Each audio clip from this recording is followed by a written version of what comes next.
You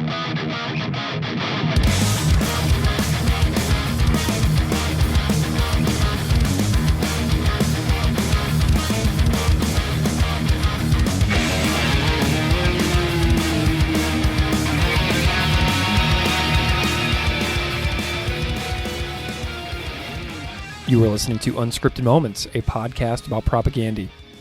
Welcome to the 7th episode of the mini-series on A Catastrophic Break with Consensus Reality, the record featuring Chris Hanna and friends. On this episode, Chris and I discuss Lost Through Time, originally by Sacrifice. Chris and I talk about the differences in recording this song versus the other Sacrifice song on the record, In Defiance. And then we welcome back James Burton and Jahmeel Russell to talk about their contributions and experiences on this song. Thank you so much for listening. Chris, let's go back to Sacrifice a little bit. We've already talked about, your appreciation of Sacrifice and the fandom. We already heard from Jimmy and Jahmeel a little bit about Sacrifice, but Lost Through Time could not be more different than In Defiance. And I'm wondering if you can talk to me about why you picked this tune and kind of like the process and your thoughts on this one compared to In Defiance.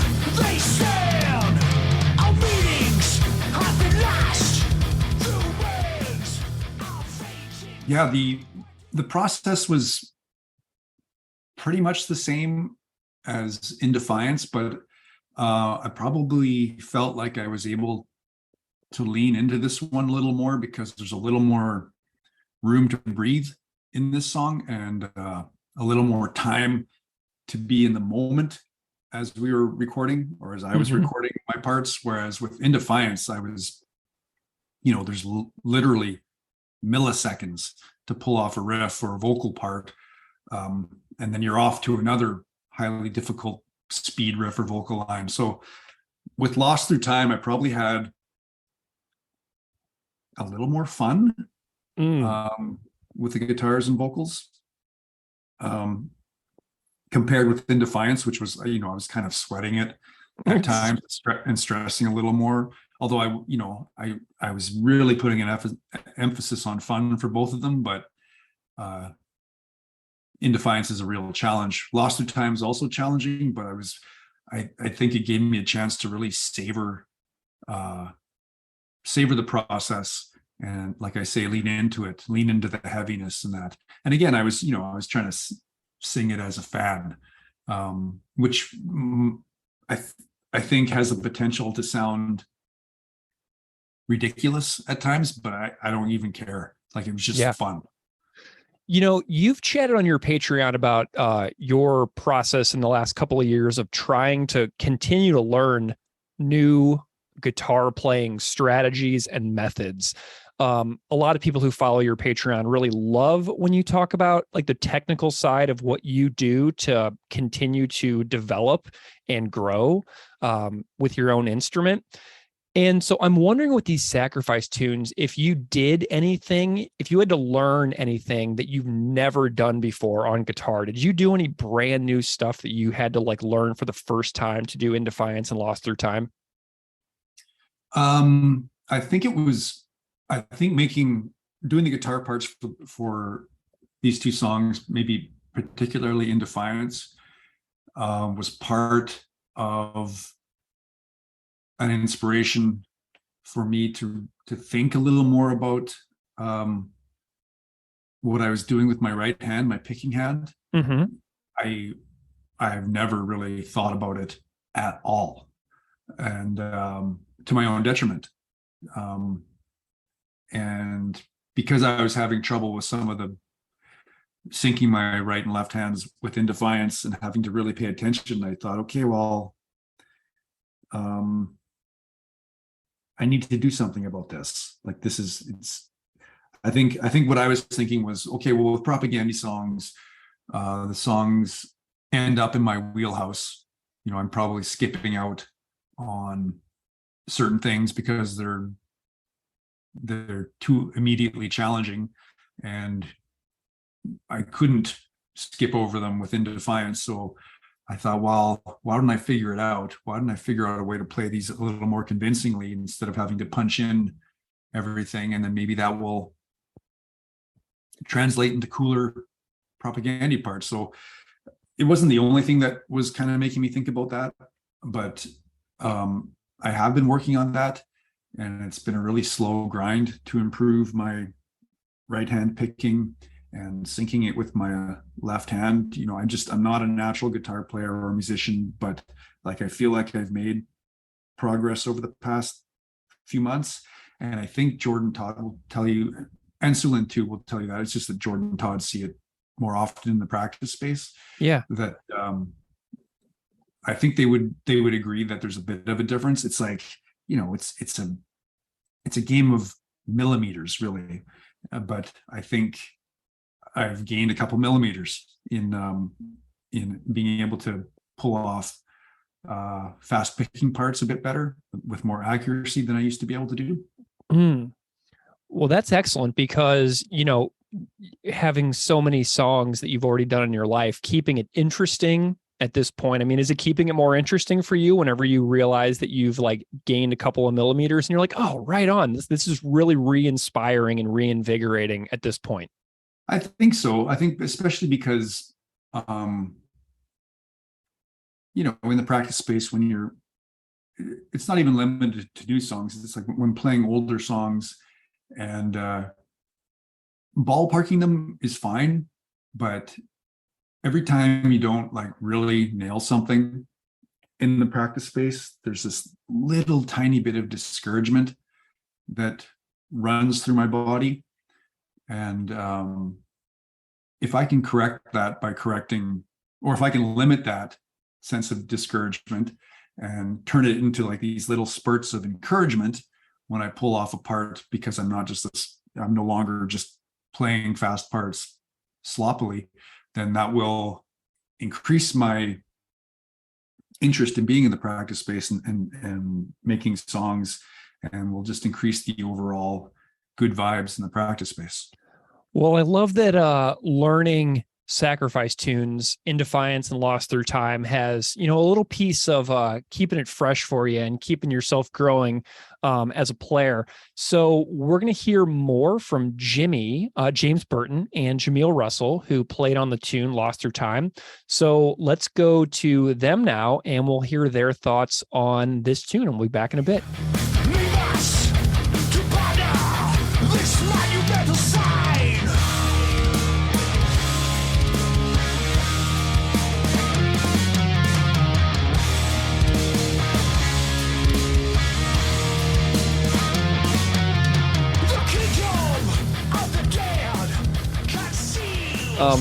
So let's move on to Lost Through Time from Sacrifice. Tell me about learning this one, because this one's a totally different song than in Defiance. It's got like tons of different tempo shifts and just like massive changes throughout. It's like a movement. It's got movements instead of like song parts that like repeat themselves over and over. Tell me about your thoughts on this song in general. I man, love that song. It's what I gotta say about it, man? I'm thinking about so many things, like the hi-hat part. Thinking as a drummer, never mind how awesome the guitar riffs are in that, and the opening, just the opening riffing, and the hi-hat part where it goes pss, pss, tap, pss, pss, tap, pss, Oh pss, yeah, just that fast hi-hat part.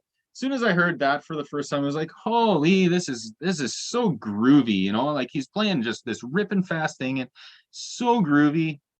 And just that was again, what you were saying with the tempo changes and all that, that was when you're practicing that kind of stuff,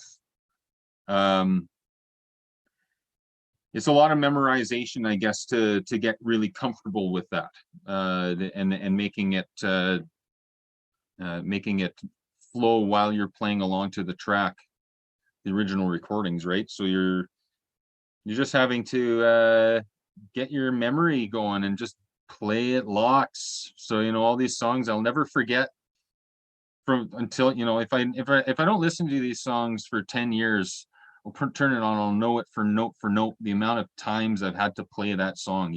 Yeah. And it just makes you a better musician playing other people's incredible parts. Did you play these at home a lot when you were rehearsing for this? Oh yeah, man. Not at home. I have a jam space down in downtown Winnipeg at the Grain Exchange building. So I would go, 2019, I had a 1-year-old daughter at the time. And she loved when I put her to bed as opposed to mom. No offense to mom. She puts number 2 to bed better than I do. But it would be a lot of late nights, just when everybody else was asleep, I'd leave and go play my drums. And you got Chris Hanna asking you to play it, so you better fucking play good, man.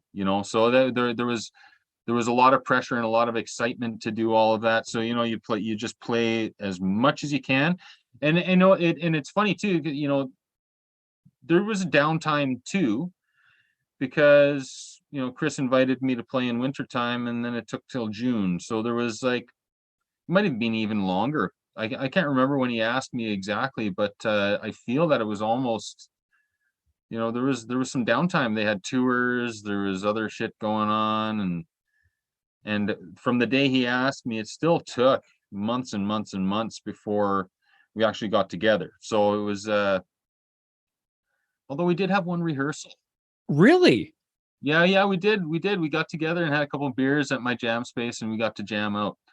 And I brought some scotch and forced him to drink some really smoky scotch too.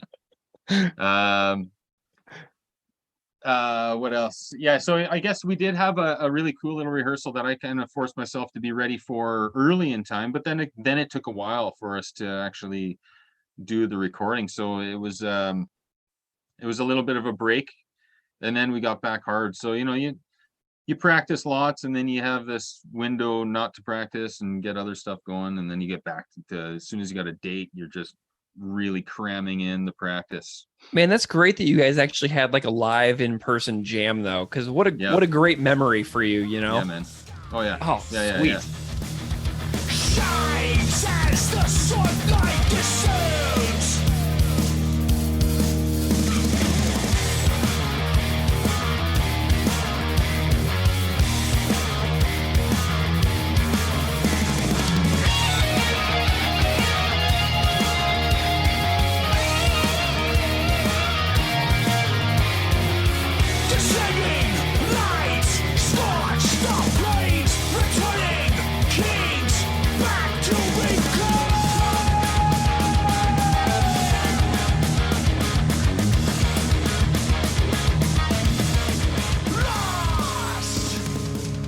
Amazing. Well, let's talk about Lost Through Time a little bit. Tell me your thoughts on Lost Through Time. So, because this is a way different song than In Defiance, much different style, performance-wise. Tons of really interesting time changes and stuff like that really kind of stand out to me. What are your observations on this tune in general? Yeah, this one is probably the more challenging of the two. And this one, you can, if you listen to the Sacrifice version, you can hear that Scott's got some runs and stuff in there that were pretty cool. And this is the one where I took Chris's sort of email notes to heart more so, because he was like, I love bass fills, so go crazy with that, if you want. So I was like, okay. And Scott obviously did some runs on that song, and so I tried to, I don't think what I play is exactly what he played, but, and I let Chris know, like, I'm I'm trying to stay as true to what he did as I can, but I'm definitely taking some liberties and kind of doing my own thing on a few of the parts, and certainly on the fills that I do. And there's some pretty crazy fast bass runs that I do in that one. And again, that was like really cool because it was challenging, and I had to kind of come up with what I was going to do. And I was almost concerned that the second bit of the song where I do runs was going to be almost too much, because Nice. because normally I'm always, for me, like playing bass in any band I've ever been in, it's all about the rhythm section as a bassist. It's all about the song first, not me showing off how fast Sure. I can. I've always been more about the song. But at the same time, I was like, okay, this is like thrash, and Chris has like said, hey man, do some stuff. So I was like, okay, I'm just gonna go for it, and so I did. And as far as I know, he really dug it. Again, I only got positive feedback from him, so I guess it all worked out. Nice. Yeah. And then I love how this one's like, it's slow and chugging, and it's got some time changes, and then it ends with that, just going full speed ahead again. So it goes out with a bang. So it's just a really fascinating way this song's put together to me. It kind of feels like movements and piece, like a musical piece instead of like a song. Do you know what I mean? Like this one is like pretty complex to me. For sure. And I mean, that's very indicative of thrash in general. I think it's, its origins are, you've got bands that almost straddle the line between black and thrash metal. And then you've got bands sort of pushing the envelope as far as like incorporating progressive type things. Yeah. And Ryan Green, I think Chris talked about this one time when he was working with Ryan Green for Less Talk More Rock, where Ryan was like, you guys have more like musical pieces, not as much like very straightforwardly structured songs. And the fact that Chris comes from a metal thrash background when he was a kid, that really shines through on a lot of Propagandy stuff. You know what I mean? Where they go through parts, but then they don't tend to really go back very often. Like they don't repeat earlier parts of songs all that much. So I see so much influence from songs like this into what Propagandy went on to do in their own songwriting. Totally agree. Yeah. Because obviously like the first couple records, it's quite different from, what they started doing after that. Yeah. And I remember when they kind of went through that transformation and hearing those records and being like, oh, wow. Like you could just hear that influence of metal big time, but they made it their own too, which is so cool. They're just such a great band. But those guys, I was reminded today, like of, they just posted a photo on their Instagram today of Chris and Todd with Tom G. Warrior from Celtic Frost. Yeah. And that was at the Albert here, which is a small club that, I've played a billion times back in the day. And I was already living in Vancouver at that time, but I happened to be in Winnipeg. I think I was here rehearsing with Ken Mode for a tour at the time. And Celtic Frost, of course, I went to the show because I'm a massive fan. And I remember seeing those guys at the show losing their minds. Like they were raging, man. They were like, I was too, but I was like, whoa, it's a Propagandy dudes. I didn't even get to talk to them, I don't think, at the show, but because they were just going nuts, man. They were going off. So it was cool to see, like, they're just fans like I am, and it, they were like stoked. Celtic Frost. God, I love that. Because I'm just picturing them because, they are like Chris and Todd went to that Sacrifice show in Toronto in 2006 together. And they wrote a song about it for the supporting cast record. And then there's a picture of them on the inside of the Sacrifice Propagandy split 7-inch against the barricade, like going nuts while Sacrifice is playing. And I'm just Amazing. like, I was like, this is just so perfect that these guys are truly just music fans who just geek out just like everybody else. It makes it a lot more accessible. You know what I mean? Oh, totally, man. Yeah, it's super cool, man. That's just awesome to see that. I mean, yeah, that like I say, that memory of that Celtic Frost show just sticks in my mind. Like, the knowledge last unknown.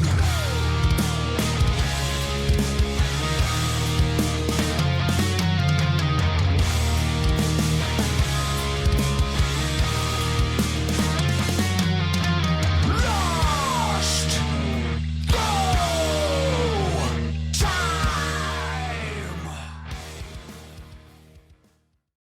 All right. Thank you to James Burton and Jahmeel Russell for participating in our conversations about Lost Through Time.